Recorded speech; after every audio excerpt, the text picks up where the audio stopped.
What is up, ladies, gentlemen, everything in between and on either side, including you beautifully misunderstood and underrepresented attack helicopters? What is going on? I'm your wonderful host, Jack the Ripper, and we are back with yet another armor reviews. Yes, this will be video number 3 for week 3, or for the third week. I'm going to try and space these out so that there's some kind of content. Now, on this episode of Armor Reviews, we're continuing the Marine Corps and USMC theme with the Magic Cutlery USMC Scorching Sands Hawkbill, if I recall that name correctly. It is a folding knife liner locked karambit style blade, or the karambit style blade. It's got a stone wash finish. It is some type of stainless steel. I want to say 440 stainless steel. I don't know the letter addition to it, but pretty nice knife, or not too heavy, or has the USMC hot clip on one side, and it has USMC what I think is engraved or laser, no, what I think is laser engraved onto the, just under the blade, just behind the choil. So, for tests, we ran our usual battery of tests, about 3 pieces. Our first test was cutting through some paracord. We cut through 2 layers of paracord, or through 2 strands of paracord. Went through the paracord pretty easily, pretty fast. Didn't have a lot of trouble. Didn't have to saw through it a lot. So that passed that test.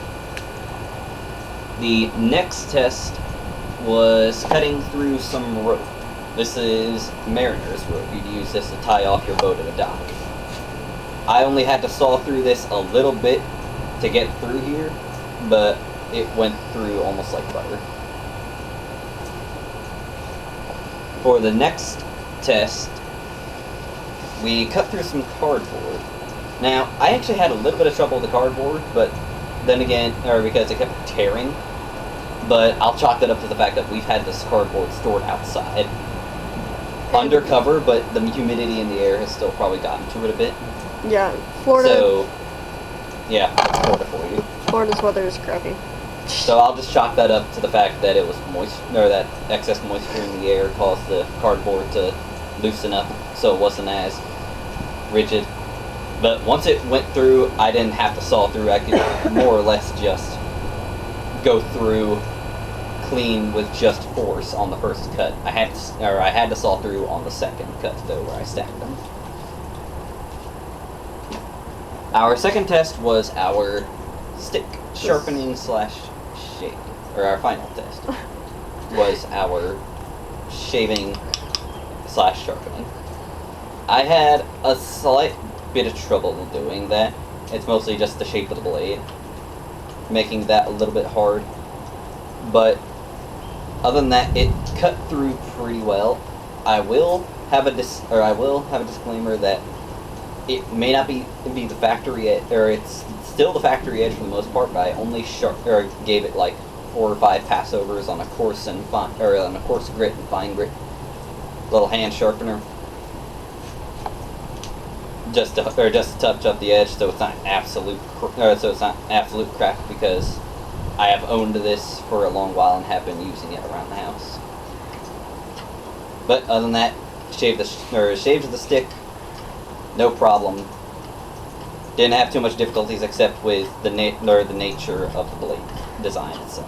Also, something I could say from watching you as you were doing that, despite the effort, it looked like it was doing really good quality of actually shaving that off.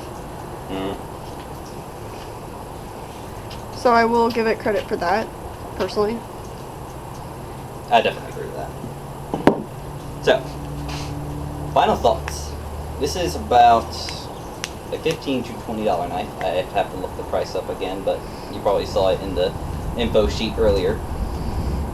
At a part of the thunder, it's raining, and apparently somebody's burning stuff in the middle of rain, because that makes sense, right? Right. So, Florida's. Floridians. So, final thoughts. It's a good solid blade. This would be perfect for opening up or for average opening up packages, letters, Tape. anything like that. Going through fabric, I could definitely see it. Rope, yeah, sure, it'd probably handle it no problem. Have to saw a little bit, but you can take care of it. I definitely would recommend it for everyday carry and personal defense. Hawkbill / karambit style blades have generally proven themselves to be very effective self-defense tools. Aren't those more slice, not stab, right? Yeah, the potential is there to stab, but their main lethality rests in their slices. From what I've read up, they create wounds that are called zipper wounds. Which is pretty much just imagine taking a really fine scalpel and performing an autopsy. That's pretty much it. No, that's pretty much the same deal. So, what I recommended... Loud thunder! Brace Oreo. Alright. So, my thoughts. Would I recommend it? Yes. Would I buy it again? Probably. If I was to give it a rating out of 5, I'd give it a solid 4 out of 5. It's not perfect by any means, but it's good enough. So, that's all for now. If you liked the video, or leave a like below, or leave a like down below. The wind's really kicking up. Yeah, really. Or if you have thoughts or opinions, or own this yourself and have thoughts, leave a comment down below. If you're gonna get it, go ahead and tell us. Also, let us know what you think this would be the best use for. What could this be used for best? I don't know how to word that properly. Mm-hmm.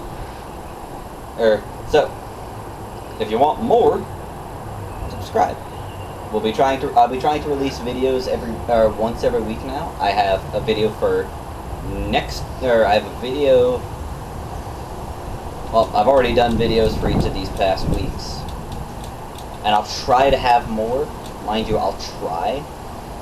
I'm only really able to do these effectively whenever I have my camera lady with me. Hello, Camera Katie here. So, till next time, this is I, your wonderful host, Jack the Ripper, signing off for now. Have a good one, everyone. Farewell.